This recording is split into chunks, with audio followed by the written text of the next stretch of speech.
Todo empezó con un viaje familiar a Las Vegas. Era el año 2009 y decidimos irnos de vacaciones por mi cumpleaños. Ahora que lo pienso, ¿por qué no fuimos al año siguiente, y hacer el viaje a Las Vegas cuando cumpliera 21 años? Ir a Las Vegas con 20 años, es como ir a un parque de atracciones cuando eres demasiado bajito, para subirte a todas las montañas rusas. Soy hijo único, así que solo éramos mi madre, mi padre y yo. Como vivimos en el sur de California, decidimos ir en nuestro auto en lugar de pagar el billete de avión. Cualquiera que haya hecho ese viaje antes, sabe que no hay mucho que ver, nada más que desierto y asfalto caliente. Nos detuvimos en una pequeña ciudad de California, para comer algo, echar gasolina a un precio ridículamente excesivo, y echar un vistazo al termómetro más grande del mundo. Ese día marcaba 42 grados Celsius, que es la media para principios de verano, ya que la ciudad está muy cerca del Valle de la Muerte. Las conversaciones en el viaje, era de mis padres hablando entre ellos de asuntos familiares que a mí no me importaban demasiado. En aquella época llevaba conmigo una vieja consola portátil, así que no me aburría por completo mientras mis padres hablaban. El tiempo total de viaje desde nuestra casa a Las Vegas fue de unas 6 horas y media. Donde nos alojamos, no era el hotel más lujoso del viaje, pero no me quejé. Fueron unas agradables vacaciones de 4 días y 3 noches, en las que hicimos todas las cosas habituales de Las Vegas, pero no estoy aquí para hablar de eso. Era el tercer día de nuestras vacaciones, y en realidad no teníamos nada planeado para ese día. Al principio solo íbamos a pasear, y ver si algo interesante nos llamaba la atención, pero mi madre tenía migraña ese día, así que mi padre y yo decidimos salir por nuestra cuenta, y dejar la ciudad mientras ella descansaba. A los dos nos fascinaba mucho todo el fenómeno ovni, y sabíamos que la base secreta conocida como Área 51, estaba a unos 100 kilómetros, al norte de la ciudad de Las Vegas. Así que planeamos una pequeña aventura, subir por la desolada carretera 375 de Nevada, también conocida como la autopista de los extraterrestres, y dirigirnos hacia el norte. Solo planeábamos echar un vistazo, y sacar algunas fotos en la línea fronteriza de la base. Sabíamos que en realidad no había mucho que ver, aparte de los carteles que decían que era propiedad del gobierno, y que tenían derecho a disparar en el acto si intentabas entrar sin autorización, pero pensamos que solo eso ya sería una buena oportunidad para hacer fotos, y poder decir que estuvimos en el Área 51. Así que condujimos durante 1 hora y media, sin ver nada de tráfico, lo que sinceramente fue un poco inquietante, aunque no inesperado. Llegamos tan cerca de la base como pudimos, salimos del auto, y descubrimos que era exactamente como esperábamos. Había un camino de tierra que estaba bloqueado, con esas señales antes mencionadas sobre una verja cerrada. Lo curioso era que no había vallas ni muros, que impidieran la entrada a ninguna de las zonas prohibidas, solo unas marcas naranjas que sobresalían del suelo, y delimitaban el territorio. Pudimos ver todo el equipo que tienen para detectar a curiosos como nosotros. Había extraños dispositivos que sobresalían del suelo, y que seguro que se utilizan para detectar vehículos que se acercan, vigilancia térmica y todo tipo de cámaras. Me di cuenta de que había una camioneta blanca en lo alto de la colina, con 2 hombres equipados con prismáticos observándonos. Estoy seguro de que estaban para ver que no hiciéramos ninguna estupidez, y para demostrarnos que aquello iba en serio. Seguro que sacan a gente como nosotros todo el tiempo. Nos limitamos a hacernos fotos delante de la señal de dispararán en cuanto nos vean, miramos un poco a nuestro alrededor, y decidimos emprender el camino de vuelta porque empezaba a anochecer. El problema era que no debería haber oscurecido, y oscurecía rápido, anormalmente rápido. Cuando llegamos al límite de la base eran alrededor de las 3, así que deberíamos haber tenido al menos 5 horas de luz, pero parecía que solo llevábamos allí unos 45 minutos. Mi padre miró su reloj, y vio que efectivamente el reloj decía que eran las 3:43 de la tarde. Lo único malo era que su reloj había dejado de funcionar. Discutimos brevemente este extraño suceso, pero luego decidimos subir al auto y ponernos en marcha. Entramos, nos sentamos, nos abrochamos los cinturones y mi padre giró la llave. El motor arrancó bien, pero todos los componentes electrónicos del auto no funcionaban. No podíamos encender las luces, la radio no funcionaba y el reloj digital estaba completamente en blanco. El auto estaba en perfecto estado, pero no teníamos faros y el sol se ocultaba rápidamente bajo la cima de las montañas. Decidimos conducir lo más rápido posible mientras tuviéramos visibilidad. Si nos paraba la policía, sería lo mejor, porque al menos tendríamos ayuda. Una multa por exceso de velocidad, aunque fuera grande, sería un pequeño precio a pagar. Por supuesto, que vimos nuestros teléfonos, pero al igual que todos los aparatos electrónicos del auto, estaban completamente muertos. Mi padre estaba conduciendo por una autopista abandonada, tratando de volver a la civilización antes de que el sol desaparezca por debajo del horizonte, en lo que creemos que son alrededor de las 3:55 de la tarde. Mi padre está concentrado en la carretera, pero yo empiezo a ver cosas por las ventanillas del lado derecho del auto. No quiero decírselo porque si mirara, probablemente volcaríamos y moriríamos.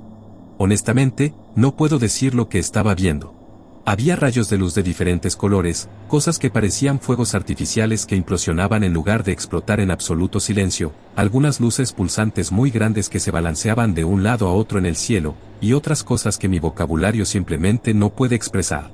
Se trataba sin duda de objetos voladores no identificados, pero no del tipo de cosas que constituirían algún tipo de nave espacial extraterrestre. Fue entonces cuando comenzó otro suceso extraño. El sol, que desaparecía tan rápidamente tras las montañas, pareció detenerse justo bajo el horizonte. Era extraño, el sol estaba completamente oculto por las montañas, pero aún podíamos ver su resplandor detrás de ellas. Estábamos en una especie de crepúsculo interminable. Por extraño que fuera, era beneficioso para nosotros, porque al menos en esta situación, teníamos visibilidad para seguir avanzando, y con suerte, volver a la ciudad para poder dejar atrás esta locura. Otra cosa que me reconfortó, fue que esas extrañas luces que veía antes habían desaparecido. Pero, nuestro optimismo duró poco. Llevábamos más de una hora conduciendo al doble del límite de velocidad, pero no parecíamos haber avanzado nada. A este ritmo, al menos deberíamos haber visto algún tipo de edificio u otros automovilistas, y cuando lo pienso, al ritmo que íbamos, ya deberíamos haber llegado a Las Vegas. En lugar de eso, todo lo que veíamos era la misma autopista abandonada, con un inquietante tinte naranja, que habíamos estado viendo todo este tiempo sin puntos de referencia reconocibles para orientarnos. Tampoco es que hubiéramos podido equivocarnos de camino ni nada por el estilo, todo el trayecto era en línea recta. Algo iba muy mal. Y los dos lo sabíamos.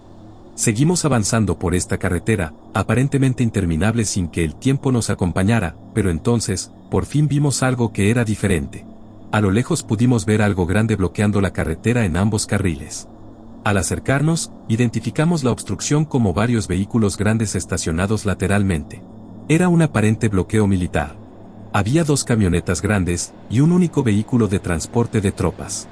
A medida que nos acercábamos, mi padre empezó a reducir la velocidad. Cuando empezamos a acercarnos, los hombres que ocupaban su peculiar puesto, empezaron a iluminarnos con sus focos increíblemente brillantes, desde la parte superior de los vehículos. Entonces oímos una voz fuerte y profunda por un altavoz. «Apague el motor y mantenga las manos donde pueda verlas». Mi padre apagó el auto, y sacamos las manos por las ventanillas. Fue entonces cuando empezamos a ver a los soldados. Parecían llevar uniformes militares normales, aunque con las luces brillantes era difícil distinguirlos. Una cosa que me pareció extraña fue que todos llevaban máscaras antigas. Había algo que no encajaba. Nada en toda esta situación tenía sentido. ¿Por qué estarían bloqueando la carretera que se aleja de la base? ¿Por qué el sol aparentemente se ha congelado más allá del horizonte?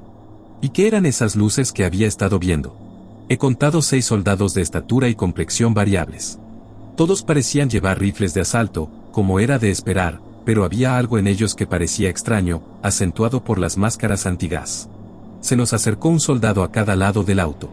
Y el que estaba del lado de mi padre preguntó con voz severa y algo deformada: ¿Por qué están aquí? Mi padre respondió nervioso: solo intentamos volver a nuestro hotel. El soldado, con una voz aún más grave y deformada, respondió: no conozco ningún hotel por aquí. Fue en ese momento cuando empecé a sentirme extraño, el tiempo y el espacio parecían distorsionados. Miré al soldado de mi lado del auto, y me di cuenta de que no tenía nada de piel al descubierto.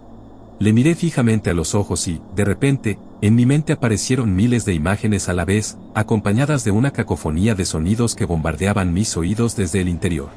Nunca había experimentado algo tan intenso y abrumador en mi vida, y dudo que vuelva a hacerlo. Usé toda mi energía para intentar mantenerme consciente, pero no pude aguantar mucho.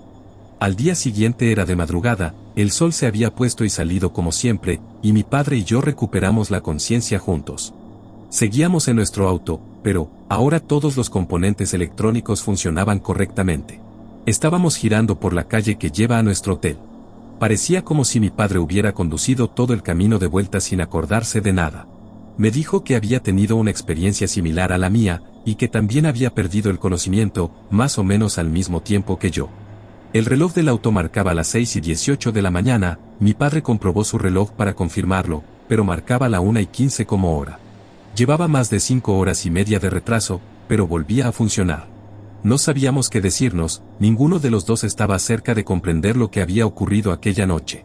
Volvimos a la habitación del hotel con mi madre preocupada, y nosotros sin saber por dónde empezar a explicarle qué nos había pasado. Acabamos contándole que se estropeó el auto, y que estuvimos todo el día en la carretera esperando a que alguien nos ayudara, así que hasta primera hora de la mañana paró un camionero, y nos ayudó a poner en marcha el auto. Estaba muy enfadada, y tenía todo el derecho a estarlo, pero se creyó nuestra historia. No me parecía bien contarle lo que había pasado, porque ni siquiera nosotros estábamos seguros. No voy a tratar de especular sobre lo que pasó exactamente, tal vez vimos algo que no debíamos, tal vez el sol del desierto hace cosas extrañas con tu mente.